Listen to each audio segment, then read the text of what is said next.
ओम शांति। भगवद गीता श्लोक क्लास में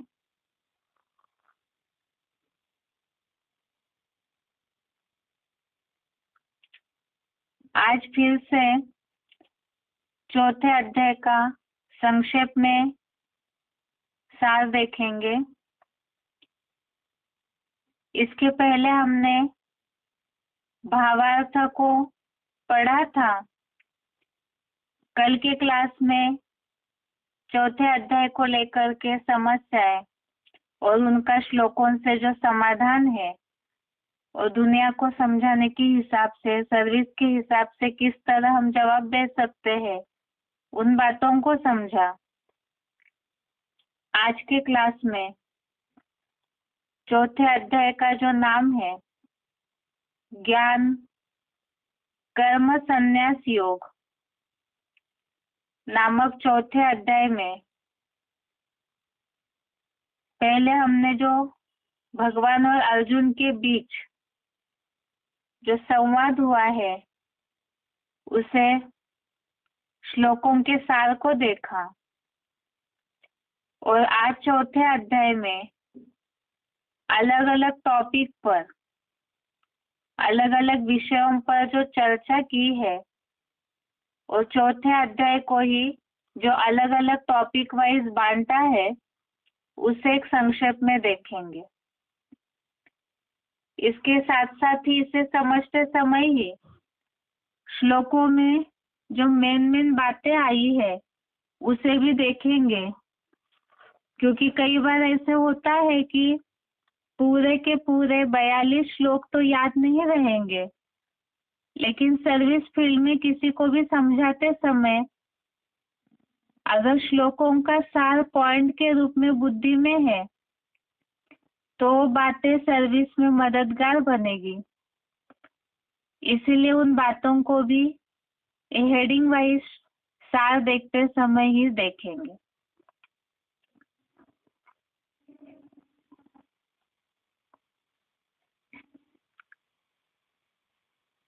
सबसे पहले चौथे अध्याय में 1 से लेकर 18 तक जो श्लोक है, इन श्लोकों को हेडिंग दिया हुआ है सगुण भगवान का प्रभाव और कर्म योग का विषय। सगुण भगवान का प्रभाव अर्थात भगवान के कार्य का प्रभाव, साकार में किस तरह भगवान कार्य करते हैं, और इसके साथ साथ ही कर्म योग के बारे में भी इसमें समझाया है।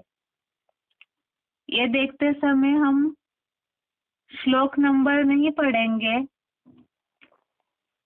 लेकिन आप जरूर किताब सामने रखिए ताकि जो श्लोकों का जो संक्षेप हम देखते जा रहे हैं तो उसके साथ ही ये पता चलेगा कि किस श्लोक को किस तरह से सार में देखा जा रहा है। तो 1 से 18 तक के जो श्लोकों को विभाजन किया हुआ है सगुण भगवान का प्रभाव और कर्म योग का विषय में, प्राचीन योग पहले किने सिखाया और किस परंपरा से यह प्राचीन योग की शिक्षा दी और कैसे लोप हो गया। इसमें पहले विवस्वत से मनुआ को और मनुआ से इक्ष्वाकु को मिला और प्राचीन राजयोग की शिक्षा उसके बाद विक्रमादित्य आदि राजर्षियों ने जानी और फिर यह योग कलयुग में नष्ट हुआ। उसका ही दुनिया पर प्रभाव हुआ। राजयोग की शिक्षा नष्ट होने के कारण प्रजातंत्र राज्य की शुरुआत हुई। अर्जुन को ही पहले भगवान ने भक्त और सखा होने के कारण ज्ञान दिया, और क्या ज्ञान दिया इसके बारे में ही रहस्य बताने लगे भगवान। तो जैसे भगवान का दिव्य जन्म कैसे होता है, अर्जुन के अनेक जन्म कैसे बीते हैं, तो पूर्व जन्मों की बातों को क्यों भूल जाता है, इसके बारे में भी बताया। भगवान अजन्मा है और किस तरह से वे प्रकृति को अधीन करके जन्म लेते हैं। भगवान के ये गुण है, एक तो क्षरित नहीं होते, अजन्मा है, और प्रकृति को अधीन करके किस तरह दिव्य जन्म लेते हैं और दिव्य कर्म करते हैं। और दिव्य जन्म लेने का उनका समय क्या है, भगवान के आने का समय क्या है, और समय में इशारा दिया है धर्म की ग्लानि। और कारण क्या है भगवान के आने का, तो उसके लिए बताया संतों की रक्षा, दुराचारियों का विनाश और सद्धर्म की संपूर्ण स्थापना। भगवान को, अब भगवान ने दिव्य जन्म कर्म के बारे में जैसे बताया, तो भगवान को इस भगवान के दिव्य जन्म और कर्मों को यथार्थ रीति से जानने से क्या प्राप्ति होगी, तो वो बताया कि उससे पवित्र बन राजाई भाव को प्राप्त कर सकते हैं। इसके साथ साथ ही भगवान से संबंध कैसे जोड़े, उसके लिए बताया पूरा अर्पणमय भाव। और इसके साथ ही मनुष्य जन्म में कर्मों से अतिशीघ्र सिद्धि कैसे प्राप्त होती है, तो उसके लिए भी बताया यज्ञ सेवा का महत्व, जो एक ही जन्म में कर्म से सिद्धि प्राप्त हो सकती है भगवान के दिव्य जन्म कर्मों को जानने के बाद। क्योंकि ये तो सारे श्लोकों की लिंक ही चल रही है भगवान के प्रभाव के विषय में, तो वो प्रभाव को, उनके दिव्य जन्म और कर्मों को समझेंगे, उनसे संबंध जोड़ते हैं, तो मनुष्य लोक में ही अर्थात पुरुषोत्तम संगम युग में ही कर्म से उत्पन्न सफलता शीघ्र कैसे प्राप्त हो सकती है। अभी आगे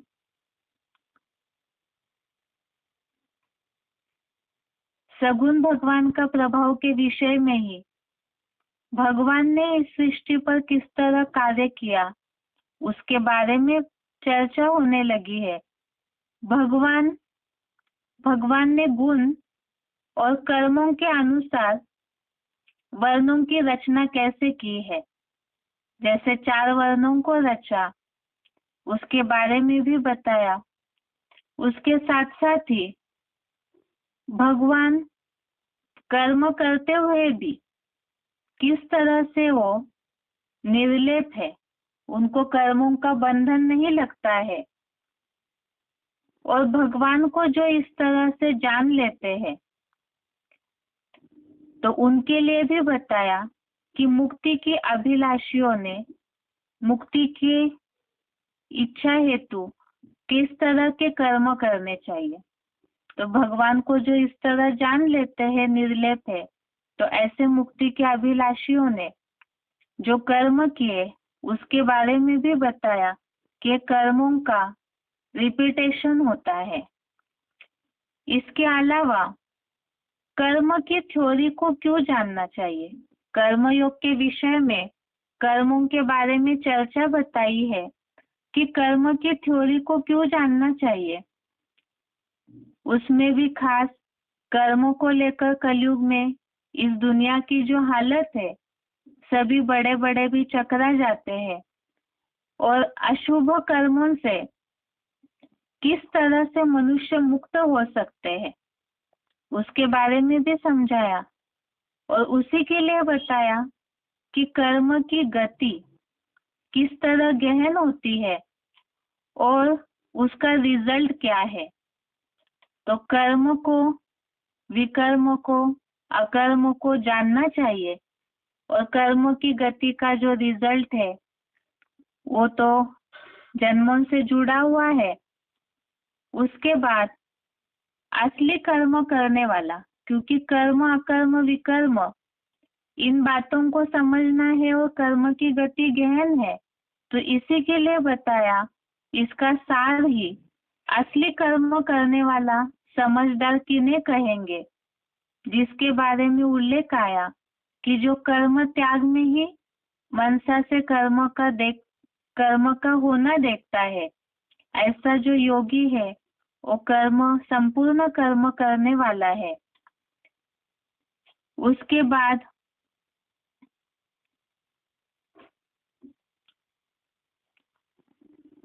आगे है श्लोक नंबर 19 से श्लोक नंबर 23 तक, श्लोक नंबर 19 से श्लोक नंबर 23 तक योगी महात्मा पुरुषों का आचरण और उनकी महिमा। तो यहाँ जो बात चल रही थी अभी कि कर्म त्याग में ही किस तरह कर्म का होना देखता है और वो संपूर्ण योगी है, तो ऐसे जो योगी है उनके कर्मों में क्या निशानियां होगी, उनका आचरण कैसे होगा, उनकी महिमा क्यों गाई जाती है, क्या महिमा है उनकी। उसमें सबसे पहले कर्म योगी को कैसे गुण अपनाने होते हैं। तो सबसे पहले तो इसमें उल्लेख आया काम विकार के संकल्प से रहित होने चाहिए कर्म। तो ये मूल गुण, मुख्य गुण हो गया उनका। पंडित कौन है, तो ज्ञानाग्नि से कर्म जलाने वाला। अब ज्ञानाग्नि से किस तरह कर्म भस्म होते हैं उसके बारे में भी बताया। योगी पुरुषों की महिमा में ही कर्म करते हुए भी अकर्ता की स्टेज कैसे आ सकती है, उनमें क्या गुण होने चाहिए। जैसे आश्रयहीन हो, भगवान के अलावा किसी का आश्रय न लेने वाला, कर्म फल की आसक्ति त्यागने वाला, तो ऐसे अकर्ता की स्टेज में होते हैं। योगियों के किन लक्षणों से कर्म करते हुए भी पाप नहीं बनता, तो उसमें जैसे आशा रहित, चित्त का वश करता, स्वामित्व का त्यागी, ऐसे लक्षणों से पाप को नहीं पाता है। कर्म बंधन से मुक्त होने का क्या तरीका है, उसमें भी प्राप्ति से संतुष्ट रहने वाला, सफलता असफलता में समान रहने वाले को कोई बंधन नहीं होता। अच्छे बुरे कर्म नष्ट कब और कैसे होंगे, तो जैसे आसक्ति रहित होना, सभी से बंधन मुक्त, ज्ञान में दृढ़ बुद्धि और यज्ञ सेवा भाव, ऐसों के सारे कर्म पूर्णतः नष्ट हो जाते हैं। इसके आगे का टॉपिक है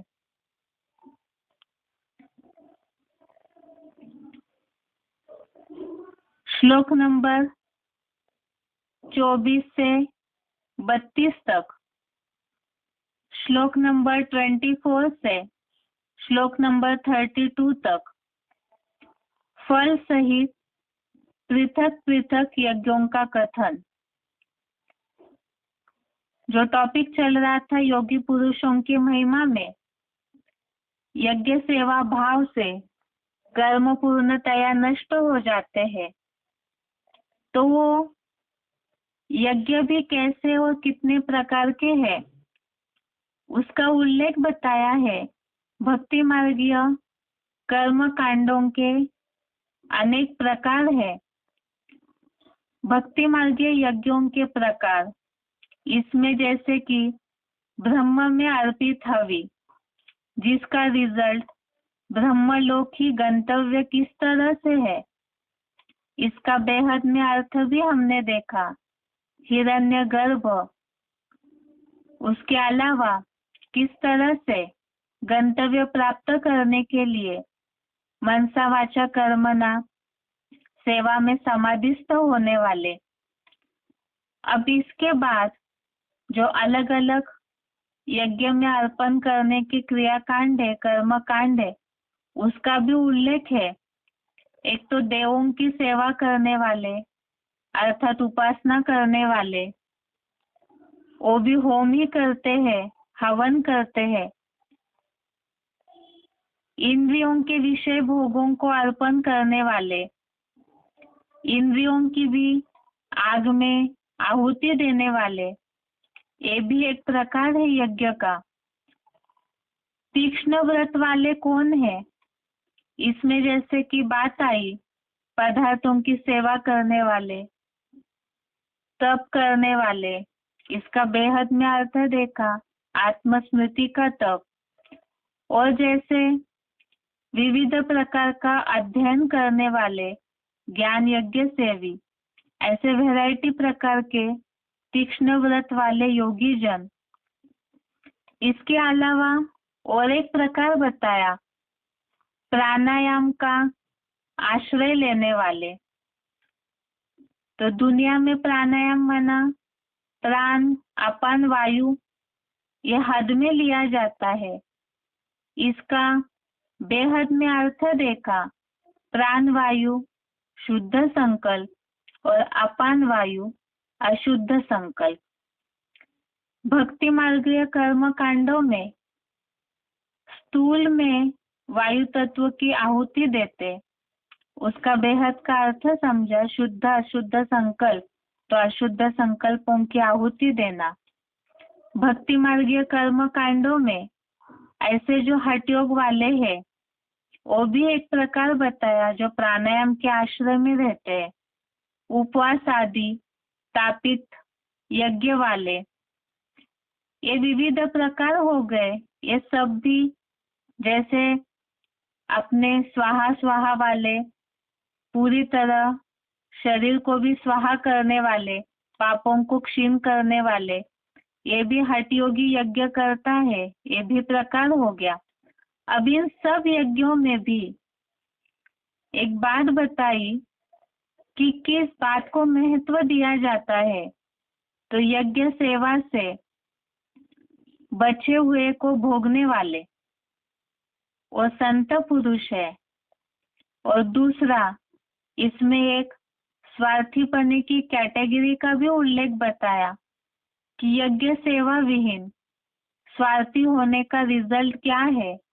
तो उन्हें कोई भी प्रकार के संसार में सुख नहीं होगा, ना यह संसार सुखी और ना ही वैकुंठ का सुख मिल सकता है जो स्वार्थी है।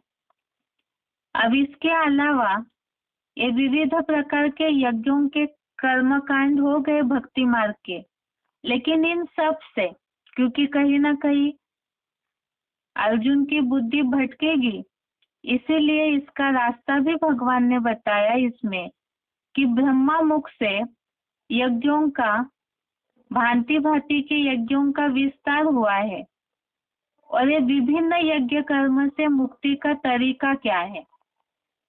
तो तरीका भी बताया कि ये जो यज्ञ कर्म है और कर्मेंद्रियों के कर्म घमंड से उत्पन्न हुए हैं, तो उसे जानकर मुक्त होना चाहिए। और उसे जानने के लिए ही असली यज्ञ को जानना चाहिए। और असली यज्ञ क्या है उसे समझाने के लिए ही श्लोक नंबर 33 से श्लोक नंबर 42 तक, श्लोक नंबर 33 से श्लोक नंबर 42 तक ज्ञान की महिमा बताई। अर्थात ही अभी तक के जो अलग अलग कर्म कांड भक्ति मार्गीय जो देखे, कोई तन को स्वाहा करते, कोई भौतिक पदार्थों को स्वाहा करते, कोई क्या स्वाहा करते यज्ञ कर्म में। इसमें बताया कि भौतिक पदार्थों के यज्ञ से ज्ञान यज्ञ कैसे अच्छा है।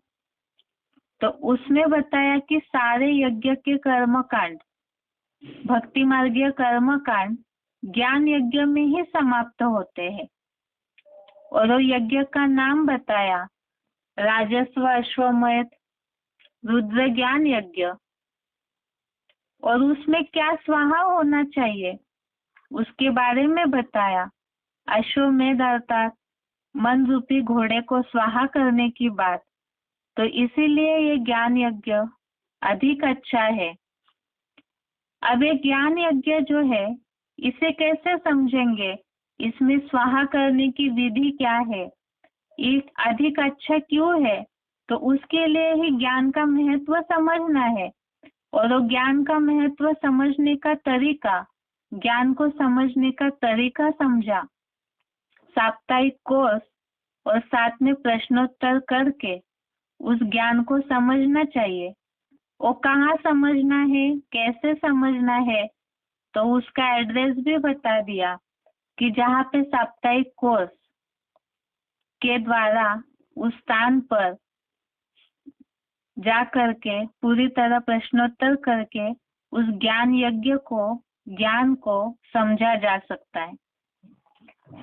अब एक ज्ञान देने वाला दाता कौन है, उस जगत पिता को जानने से ही किस तरह से मोह मुक्त हो सकते हैं, कितने समय के लिए मोह मुक्त हो सकते हैं, तो वो बताया कि सतयुग त्रेता युग के 21 जन्मों के लिए ही मोह मुक्त हो जाएंगे। और वो मोह मुक्त कैसे होंगे, उसका तरीका बताया कि बीज में वृक्ष को कैसे देखें, अर्थात जो विभिन्न प्रकार की टाल टालियों रूपी संबंध है, उन सारे संबंधों को ही एक बीज में देखने से ही मोह मुक्त होंगे। उसके साथ साथ ही ज्ञान की महिमा में एक प्रकार और आता है, ज्ञान से ही पार जाने की बात। इस पापी दुनिया से ज्ञान से ही पार जाने की बात। तो ज्ञानी जहाज कौन है और उस जहाज के द्वारा कैसे पार हो सकते हैं और कौन पार हो सकते हैं, इसके बारे में समझा। पापियों से भी अधिक पापी क्यों न हो, और शंकर चाप जहाज द्वारा ज्ञान के द्वारा ज्ञान का आधार लेकर पार हो सकते हैं। इसके अलावा ज्ञान के महत्व में और एक बात आई, क्योंकि यह पापी समुद्र से पार होने की बात है, तो इसीलिए ही पाप समुद्र बना कैसे, विकारों के कारण। तो ये विकारों की अग्नि होती क्या है और वो करती क्या है, विकारों की अग्नि जला के सब भस्म करती है, और उसे नष्ट करने वाली अग्नि क्या है, तो वो है ज्ञान अग्नि। ज्ञान अग्नि किस तरह पाप कर्मों को भस्म करती है, उसके बारे में ज्ञान की महिमा में बताया है। इसके अलावा जब पाप कर्म भस्म हो जाते हैं, तो ये जो ज्ञान है ये इतना पवित्र ज्ञान है, तो उसका महत्व बताया, ज्ञान की पवित्रता का महत्व। और महत्व क्या है, तो उसके लिए ही ज्ञान योग का आपस में संबंध क्या है, और संपूर्ण ज्ञान पूरी तरह से हमारे बुद्धि में कब कैसे इमर्ज होगा, उसके बारे में बताया। एक तो ज्ञान की पवित्रता, और धर्म शास्त्रों में और कोई ऐसा ज्ञान नहीं जो जगत पिता या सृष्टि बीज के द्वारा शंकर चाप जहाज द्वारा दिया जाता है। और ज्ञान के द्वारा ही जब याद की संपूर्ण सिद्धि होगी, तो अव्यभिचारी याद से ज्ञान भी किस तरह से अपने आप इमर्ज होता है, उसके बारे में भी बताया कि यही ज्ञान और योग का आपस में संबंध है। याद से संपूर्ण सिद्धि प्राप्त होगी, तो उससे संपूर्ण ज्ञान भी प्राप्त होगा। इस ज्ञान को कौन प्राप्त कर सकते हैं, और ज्ञान प्राप्त करने का फायदा क्या है। ज्ञान से इतनी बड़ी सिद्धि प्राप्त होती है, जो शास्त्रों में उल्लेख आया, भूतल देखी शैलवन, अर्थात पूरी तरह से सब कुछ इमर्ज होने लगेगा। लेकिन ये ज्ञान को, पवित्र ज्ञान को कौन पा सकता है, तो उसके बारे में बात आई। श्रद्धावान, प्रयत्नशील, ज्ञान लेते ही उसका शीघ्र फायदा बताया, परम धाम की शांति की प्राप्ति। और जो ज्ञान न प्राप्त करने वाले हैं, ऐसों की कैटेगरी भी बताई। अश्रद्धालु, संशयालु को क्या नुकसान होता है, और नुकसान बताया कि उनको न ये संसार और न पारलौकिक संसार का अर्थात अतीन्द्रिय सुख प्राप्त नहीं होता, ये उनका नुकसान है। अब ज्ञान के प्रति संशय आता है, तो संशय का निवारण क्या है? क्योंकि अगर संशय आया तो नुकसान होगा, सुख से वंचित हो जाएंगे। तो इसीलिए इस संशय का निवारण क्या है? तो ज्ञान द्वारा संशय दूर करने का तरीका बताया कि ज्ञान कटारी से सारे संशय को काट कर किस तरह से योगी बन सकते हैं, और इसके साथ साथ ही आत्मा में स्थिर होकर कर्म बंधन के त्यागी कैसे बन सकते हैं। तो इसके बारे में ही ज्ञान की महिमा के सारे श्लोकों में बताया है। तो ये हुआ ज्ञान के द्वारा सब बातों का समाधान करके योगी किस तरह बने और साथ में इस युद्ध को किस तरह से जीतते रहे, तो उसका आधार है ज्ञान। ये हो गए चौथे अध्याय का टॉपिक वाइज श्लोकों का विभाजन, और साथ में ही शॉर्ट में चौथे अध्याय का सार। इसके अलावा चौथे अध्याय में कुछ मुख्य बातें हैं, जैसे कि कुछ श्लोक ऐसे आए हैं जो भगवान के कार्य को सिद्ध करने वाले श्लोकों का प्रूफ हमें मिलता है, जिसमें सबसे पहले दुनिया में जो बात फैली हुई है वो है गीता का भगवान कौन, और साथ में गीता ज्ञान कब दिया गया।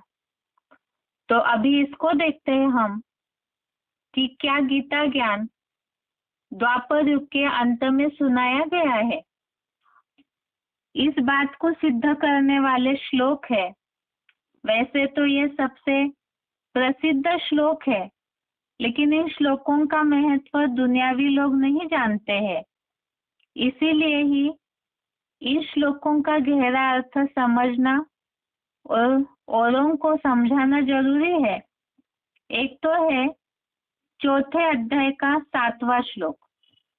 सबसे पहले तो जो हेडिंग है, क्या गीता ज्ञान द्वापर युग के अंत में सुनाया गया है। तो सभी भक्ति मार्गीय गीता पाठी या जन सामान्य यही जानते हैं अभी तक कि द्वापर में ही श्री कृष्ण भगवान ने आकर के अर्जुन को गीता ज्ञान सुनाया। लेकिन भगवत गीता में ही जो गीता ज्ञान भगवान उवाच कहा जाता है, उस भगवत गीता में ही सबसे प्रसिद्ध श्लोक है चौथे अध्याय का 7वां श्लोक और 8वां श्लोक। जो 7वां श्लोक है, यदा यदा हि धर्मस्य ग्लानिर्भवति भारत अभ्युत्थानम अधर्मस्य तदात्मानं सृजाम्यहम्। इस श्लोक से इसका जो भावार्थ का सार है यही है कि जब धर्म की ग्लानि होती है, अधर्म की वृद्धि होती है, तब मैं स्वयं शिव जन्म लेता हूँ।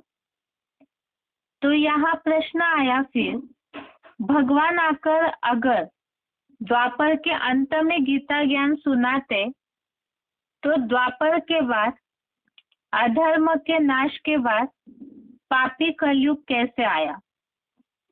भगवत गीता में ये बात बताई है कि धर्म की ग्लानि, अधर्म की वृद्धि होती है तो मैं दिव्य जन्म लेता हूँ।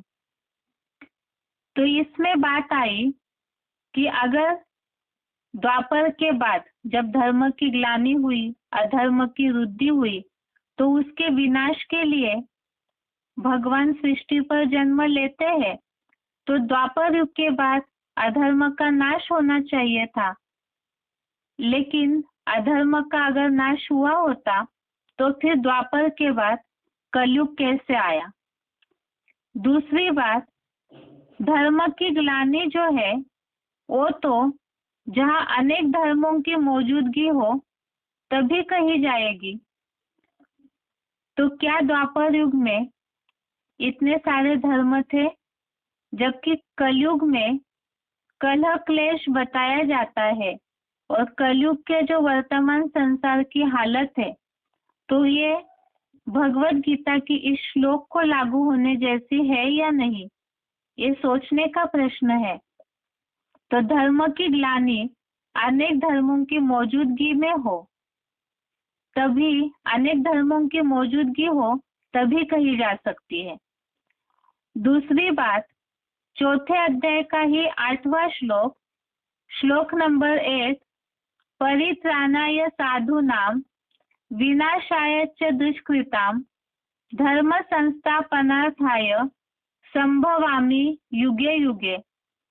इस श्लोक में जो बात आई है कि संतों की रक्षा के लिए, दुराचारियों के विनाश के लिए और धर्म की संपूर्ण स्थापना अर्थ, तो इसमें दुराचारियों का विनाश, सद्धर्म की स्थापना का कार्य अगर द्वापर के अंत में होता तो फिर कलयुग कैसे आया?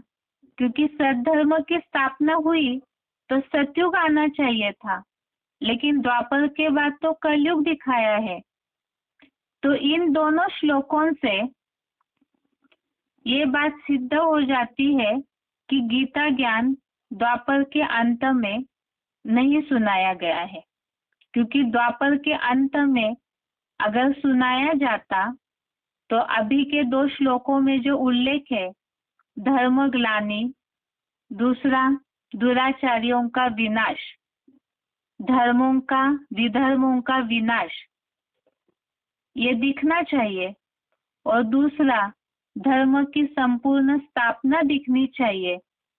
और ये अगर दिखता तो द्वापर के बाद कलयुग नहीं दिखना चाहिए, सतयुग दिखना चाहिए था, और ऐसे है नहीं, इसीलिए ही ये सिद्ध होता है।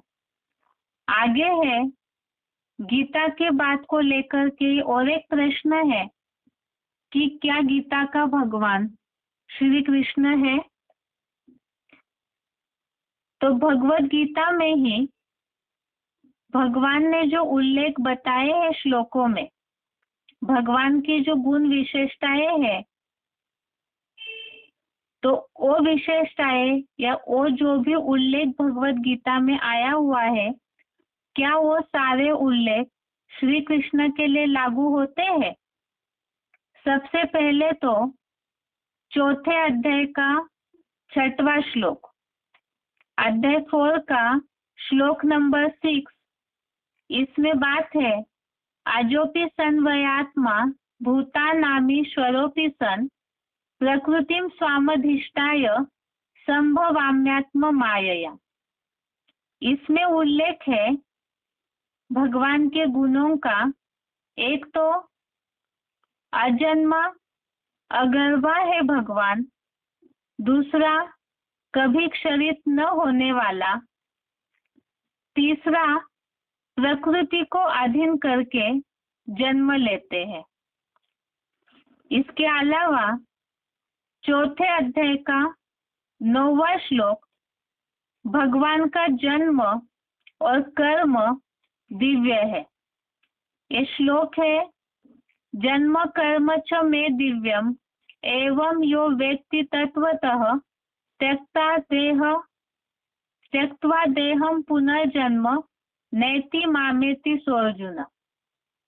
इसमें जो उल्लेख आया है भगवान का कि मेरे दिव्य जन्म और कर्मों को तत्वों सहित जानना, तो जो दिव्य जन्म और दिव्य कर्म की बात आई हुई है। और तीसरा श्लोक चौथे अध्याय का ही 14वां श्लोक, अध्याय 4 का श्लोक नंबर 14, न माम कर्माणि लिम्पन्ति न मे कर्म फले स्पृहा इति माम यो भी जानाति कर्म भिन्न स बध्यते। इसमें उल्लेख आया है, न मुझको कर्मों का बंधन है, न मुझे कर्म के फल में इच्छा है। तो ये जो बातें हैं कि भगवान कर्मों में लिंपायमान नहीं होते हैं, अभोक्ता है। तो ये सारे गुण, एक तो भगवान अजन्म अगर्भा है। अगर इस गुण के लिए हम श्री कृष्ण से तुलना करें तो श्री कृष्ण का तो गर्भ से जन्म होते हुए दिखाया है, जैसे देवकी और वासुदेव माता पिता दिखाए हैं। और दूसरा जो बात आई प्रकृति को अधीन करके जन्म लेने की, दिव्य जन्म और दिव्य कर्म अर्थात जो प्रवेश करके जन्म लेने की बात आई, तो ऐसे तो श्री कृष्ण के लिए लागू होते हुए नहीं दिखता है। और दूसरी बात, भगवान कर्मों में लिंपायमान नहीं होते, अभोक्ता है। तो ये सारी बातें, एक तो गर्भ से जन्म दिखाया और कर्मों को कोई बंधन नहीं, तो मृत्यु क्या असर कैसे होगा। लेकिन श्री कृष्ण का तो बहे लिए के तीर से मृत्यु भी दिखाई गई है। तो इन तीनों श्लोकों में जो उल्लेख है, क्या वो गीता का भगवान से लागू होने वाले ये जो भी उल्लेख है, क्या वो सारे उल्लेख श्री कृष्ण के लिए लागू होते हैं? तो प्रूफ के साथ इन बातों को जैसे हम सोच सकते हैं कि अजन्मा अगर्भा, लिंपायमान न होना कर्मों में, ये सारी बातें गीता का भगवान तो गर्भ से जन्म लेने और मृत्यु को पाने वाले हो नहीं सकते। तो फिर गीता का भगवान यदि श्री कृष्ण है, तो उनके जीवन की शैली या ये जो जन्म मृत्यु की बात है, ये तो उनके लिए लागू नहीं होते हुए दिखती है। तो इन श्लोकों से ही गीता के भगवान की बातें टैली हो जाती है कि गीता का भगवान श्री कृष्ण नहीं है। आगे है बेसिक कोर्स।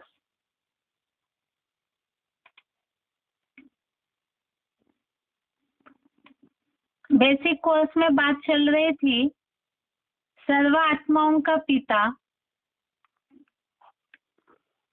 इसमें अभी तक हमने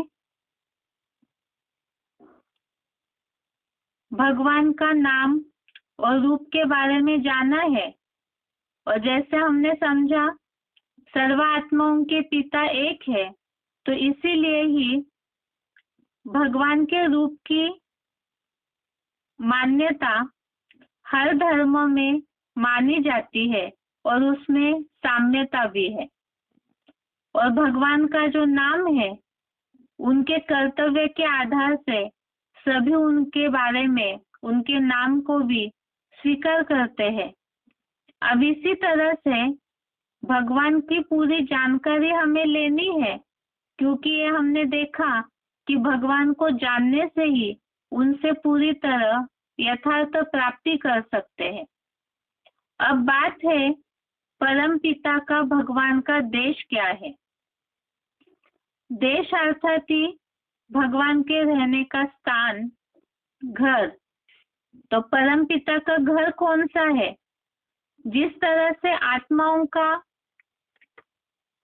और आत्माओं के पिता का रूप एक है, ज्योति स्वरूप, और उसे सभी मानते हैं, स्वीकार करते हैं, इसी तरह से आत्माओं का और परम पिता का घर भी एक ही है। जैसे कि उदाहरण के लिए बच्चों का घर और पिता का घर एक ही होता है, और हम सब संतान है भगवान की, तो इसीलिए आत्माओं का घर वही परम पिता का भी घर है, और जो परम पिता का घर है वही आत्माओं का घर है। उस आत्मालोक के बारे में ही, अर्थात ही भगवान के घर के बारे में ही बताया है। उनका घर परम धाम है, जो 5 तत्वों की दुनिया से परे एक छठा प्रकाशित तत्व है। इस घर के बारे में ही लोग आसानी से कह देते हैं, ये मान्यता है, ऊंचा तेरा नाम, ऊंचा तेरा धाम। और बातों बातों में ये जो मान्यता है, भगवान का नाम लेते ही सब कहते हैं ऊपर वाला सब देख रहा है। तो ऊपर वाला अर्थात क्या? ऊपर अर्थात कहा तो 3 लोक का चित्र जो स्लाइड में दिख रहा है, हमने 3 लोक का कोर्स भी समझा, जिसमें आत्माओं का घर समझते समय ही हमने इस बात को समझा कि वो परमपिता का भी घर है और वो इस साकार वतन से, सूक्ष्म वतन से भी पार ऊंची स्टेज में है, जिसके लिए ही ये बताया जाता है कि जहाँ 5 तत्वों का कोई भी असर नहीं होता है। अब 3 लोक के चित्र में हमने इस बात को विस्तार से समझा था कि जैसे पृथ्वी गोल है, तो इसी तरह पृथ्वी के पूरे आसपास परिधि में परम धाम फैला हुआ है। और ये जो परम धाम है, ये परे से परे धाम है, जहाँ 5 तत्वों का कोई असर नहीं होता।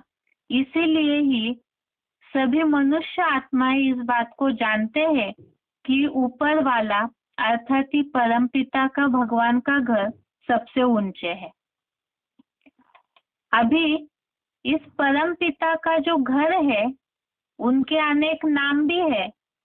जैसे परम पिता का रूप है, उसको अलग अलग, उनका जो रूप तो एक ही है, लेकिन लोग उसे अलग अलग नामों से पहचानते। इसी तरह से परम पिता का घर, उनके भी अलग अलग नाम है। जैसे कि परे ते परे धाम, तो परम धाम हुआ। ऐसे ही परम धाम मूल वतन भी है, शरीर का मूल आत्मा है, तो इसीलिए वो मूल वतन आत्माओं का भी घर है। वहाँ शरीर या 5 तत्वों का कोई कनेक्शन नहीं, साकार देह का कोई कनेक्शन नहीं, केवल आत्मा ही रहती है। इसीलिए वो निराकारी दुनिया है। आत्माओं का भी घर है, तो आत्मलोक भी है। देह का कनेक्शन नहीं, तो वाणी का कनेक्शन नहीं, इसलिए वो निर्वाण धाम भी है। और वाणी नहीं, तो वहां पे शांति ही शांति बनी रहती है, तो शांति धाम, साइलेंस वर्ल्ड भी है। और आत्माएं 5 तत्वों से, शरीर से मुक्त अवस्था में वहां रहती है, तो वो मुक्ति धाम भी है। और 5 तत्वों से परे है, इसलिए पार लोक भी है। उसे ही ब्रह्म महातत्व, ब्रह्म लोक भी कहते हैं। और आत्मा वह अंडे मिसल अपने बीज रूप, मूल रूप में रहती है, इसलिए वो ब्रह्मांड भी कहा जाता है। परम पिता के, भगवान के इस घर के बारे में भगवत गीता में भी उल्लेख आया है।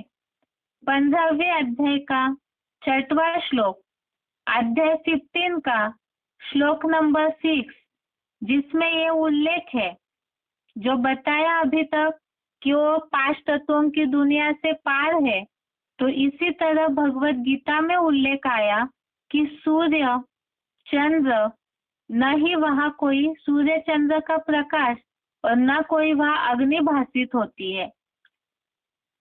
और वही मेरा तद्धाम परमम मम, अर्थात मेरा परम धाम है। ऐसे ही दूसरे अध्याय का 28वां श्लोक, अध्याय 2 का श्लोक नंबर 28, जिसमें इस बात का उल्लेख है कि प्राणियों का आदि और अंत अदृश्य है। और वो अदृश्य अर्थात ही परम धाम में आत्माएं सृष्टि के आदि में पहले ही और रात्रि के अंत में अर्थात सृष्टि के अंत में भी परम धाम लौटती है। तो परम धाम का उल्लेख अव्यक्त धाम के रूप में आया है। 8वें अध्याय का 18वां श्लोक, अध्याय 8 का श्लोक नंबर 18, इसमें भी परम धाम का अव्यक्त धाम के रूप में उल्लेख आया है। अव्यक्त धाम अर्थात जो व्यक्त न हो। तो 5 तत्वों की दुनिया व्यक्त है, इन आंखों से दिखती है, और जो नहीं दिखता स्थूल आंखों से, वो अव्यक्त है। और इसीलिए गीता में इसका उल्लेख अव्यक्त धाम के रूप में है। अब जैसे रूप की मान्यता हर धर्म में है, इसी तरह से परम पिता या भगवान सुप्रीम अथॉरिटी सभी धर्म वालों के पिता है। इसलिए हर धर्म में उनके इस घर की मान्यता है, क्योंकि जो परम पिता का घर वो सारी ही आत्माओं का भी घर है, तो जरूर हर धर्म वाले भी तो आत्माएं ही है। तो परम पिता के जैसे निराकार रूप, ज्योतिर्मय रूप की मान्यता यादगार हर धर्म में है, ऐसे ही उनके घर की भी मान्यता हर धर्म में है। जैसे हिंदू धर्म में परम धाम, परे से परे धाम के रूप में मान्यता सिद्ध हुई, जिसे लोग ब्रह्मांड मूल वतन के रूप में भी जानते हैं। इसी तरह क्रिश्चियन लोग, अंग्रेज लोग उसे सोल्ड वर्ल्ड अर्थात आत्माओं का लोक के रूप में जानते हैं, और सुप्रीम एबोर्ड अर्थात सुप्रीम अर्थात ऊंचा, श्रेष्ठ, और एबोर्ड अर्थात धाम, तो वो ऊंचा धाम परम धाम है। इसी तरह मुसलमान लोग भी उस परम धाम के बारे में जानते हैं कि खुदा अर्श में रहता है और वहाँ रूहें, मुस्लिम लोग आत्मा को रूह कहते हैं, तो वहाँ रूहें भी रहती है, और जैनी लोग उसे ही तुर्या धाम के रूप में जानते हैं। अब ये तो हो गया परम पिता का मूल घर, परमानेंट घर, परम धाम, उसकी हिंदू धर्म और अन्य धर्मों में भी मान्यता है। अब आगे है सृष्टि चक्र के चित्र में, तो हमने इस बात को जाना है, पूरे सिद्धताओं के साथ इस बात को समझा था कि कलयुगांत में जब सृष्टि तामसी हो जाती है, तो सृष्टि का उद्धार करने, मनुष्यों का उद्धार करने भगवान को इस सृष्टि पर आना पड़ता है, और इस सृष्टि पर आ चुके हैं और स्वयं ही अपना कार्य का, अपने जन्म का, अपने स्थान का पूरा परिचय दे रहे हैं।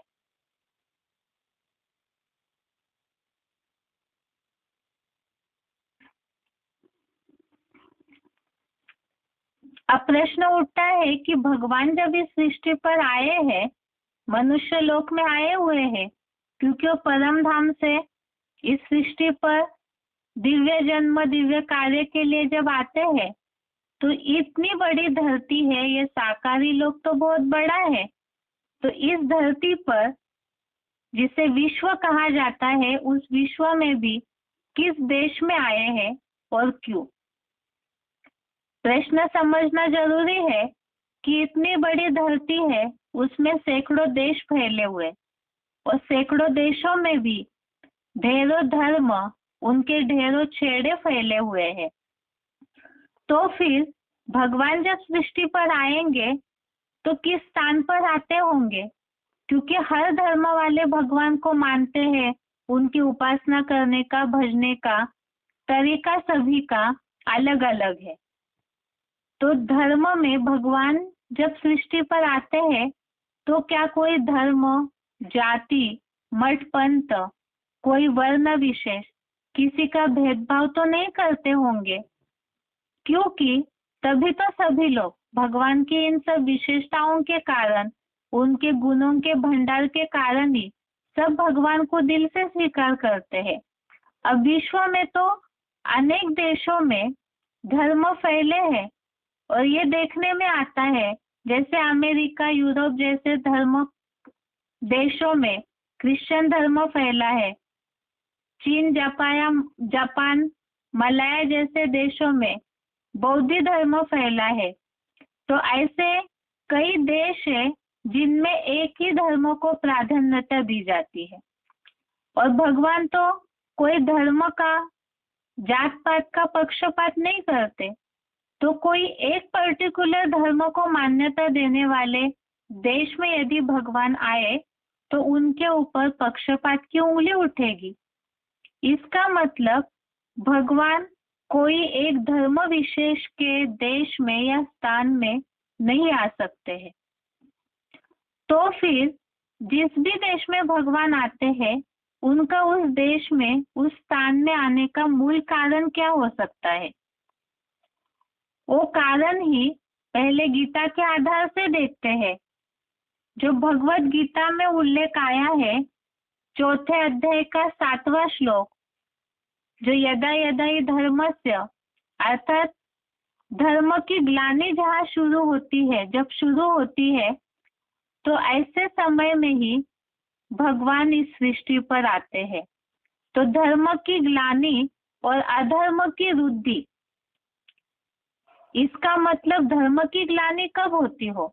जहाँ एक पर्टिकुलर धर्म पलता है वहां, या जहाँ अनेक धर्म हो, अनेक धर्मों के लोग जहाँ हो वहां।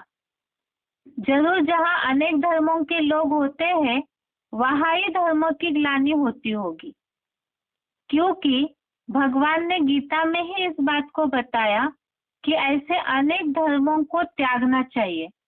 गीता का जो 18वें अध्याय का 66वां श्लोक है, अध्याय 18 का श्लोक नंबर 16, इसमें ये बात बताई है, सर्वधर्मान परित्यज्य। तो जहाँ धर्म की ग्लानि होती हो वहां ही भगवान बात बोलेंगे कि इन सब धर्मों को त्याग दो। तो कौन सा देश है जहाँ पे अनेक धर्मों की मौजूदगी देखने में आती है? क्योंकि अभी तो हमने देखा, और भूगोल के हिसाब से भी सभी लोग इस बात को जानते हैं कि बाकी जो भी अन्य धर्म खंड है वहां पर एक एक धर्म की ही प्राधान्यता दी जाती है।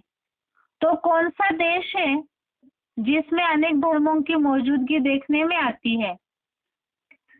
तो 2500 वर्ष का इतिहास, उसे हम अगर देखें तो सबसे ज्यादा धर्म के नाम पर हिंसा किस देश में हुई है?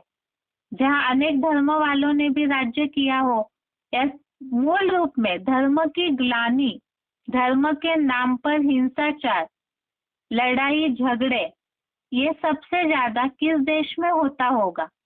तो हिस्ट्री के हिसाब से देखें तो भारत देश में ही अनेक धर्मों का राज्य, अनेक धर्मों का शासन या अनेक धर्मों की उपस्थिति देखने में आती है। और धर्मों के नाम पर उनके छेड़े, अनेक प्रकार की जातियां, उस आधार से अनेक भाषाएं और उस आधार से अनेक मतों की धारणाओं वाले लोग भी भारत में देखने में आते हैं। और ग्लानि या अधर्म की वृद्धि की जो बात बोली है भगवत गीता में, तो धर्म के नाम पर ही दंगे फसाद, खून खराबा, ये सारा खूनी नाहक खेल जो है वो भारत के इतिहास में सबसे ज्यादा देखने में आता है। तो गीता के आधार से ये बात तो सिद्ध हुई कि धर्म की ग्लानि, अधर्म की वृद्धि की बात भारत देश में ही है। इसीलिए सभी धर्मों के लोग जहाँ भारत में उपस्थित है, ऐसे धर्म वालों के सामने ही भगवान को भारत देश में आना पड़ता है। लेकिन फिर क्या केवल एक धर्म ग्लानि, केवल एक ही कारण पर्याप्त है भगवान को भारत देश में कार्य करने के लिए? नहीं, तो उसके अलावा भारत देश में और एक खासियत है जो कि भगवान को इस धरती पर आने के लिए आकर्षित करती है, और वो है परम पिता का नाम लेते ही, भगवान का नाम लेते ही उनके साथ उनकी परम पवित्रता, एवर प्यूरिटी जो है वो तुरंत सबके मस्तिष्क में आ जाती है। तो जैसे भगवान परम पवित्र पूजनीय है, तो इसी तरह से भारत देश में भी पवित्रता को सबसे ज्यादा महत्व दिया जाता है। जो कोई भी अन्य देश को,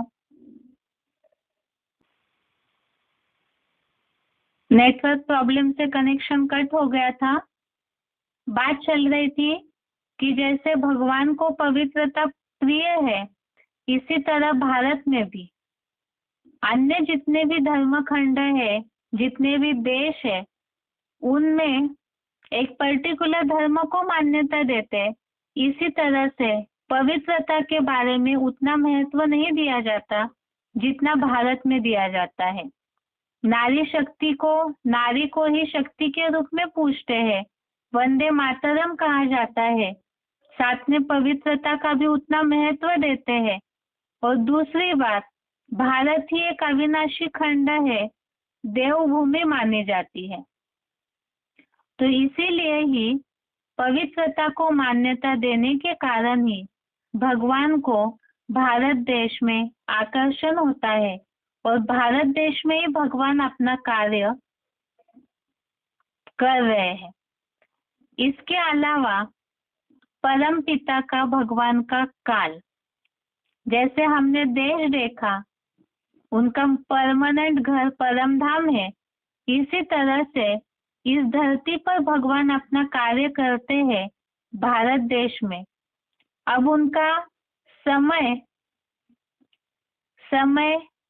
अर्थात उनके कार्य का काल वो इस सृष्टि पर कब प्रकट होते हैं, कब अपना दिव्य जन्म और कर्म करते हैं, उसके बारे में भी भगवत गीता में ही इशारा दिया है।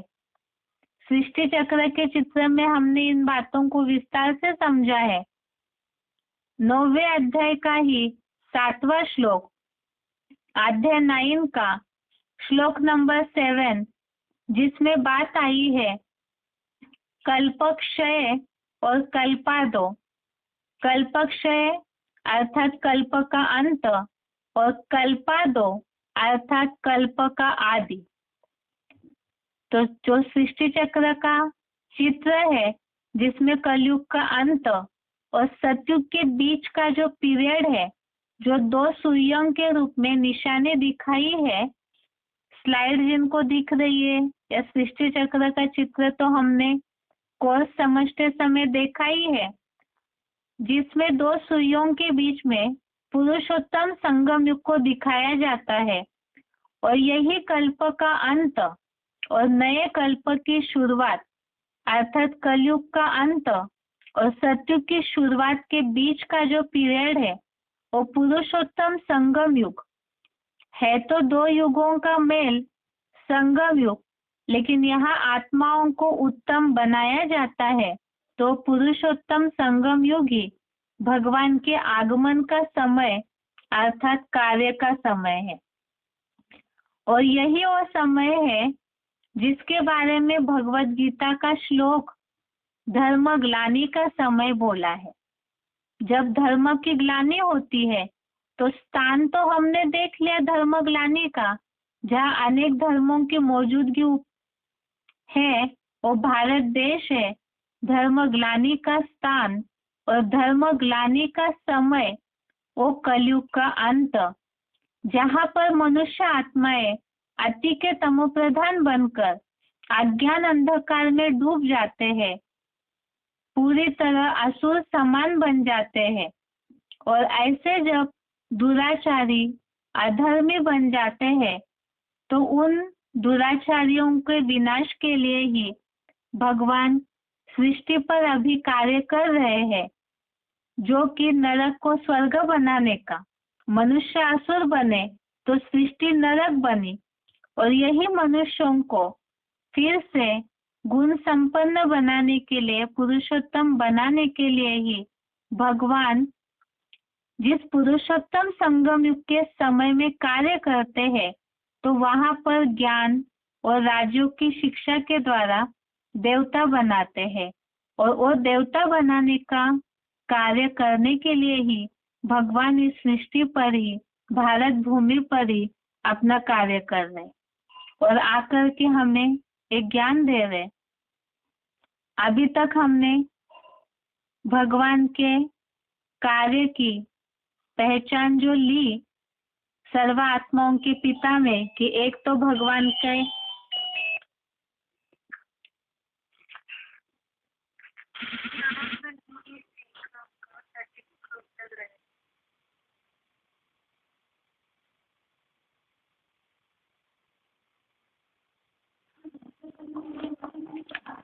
अभी तक के कोर्स में हमने भगवान के रूप के बारे में समझा, नाम के बारे में समझा, भगवान का स्थान, घर के बारे में समझा और उनके कार्य का समय के बारे में समझा। आगे के क्लासेस में हम भगवान के गुण के बारे में समझेंगे, और जैसे इसके पहले भी देखा शिव शंकर में क्या अंतर है वो भी देखेंगे। इसके अलावा कल के टेस्ट के लिए एक अनाउंसमेंट है। चौथा अध्याय पूरा हो चुका है और अभी तक हम जैसे जैसे श्लोक पढ़ते रहे उतने श्लोकों का ये हफ्ते भर के श्लोक जितने पढ़े उसका टेस्ट देते आए। अभी चौथा अध्याय पूरा हुआ है, इसीलिए कल के श्लोक टेस्ट में चौथे अध्याय का 1 से लेकर के 32 नंबर श्लोक तक, चौथे अध्याय का श्लोक नंबर 1 से श्लोक नंबर 32 तक श्लोक होंगे टेस्ट के लिए, और उसके अगले हफ्ते जो बाकी बचे हुए श्लोक हैं वो होंगे। एक बार दोबारा अनाउंसमेंट,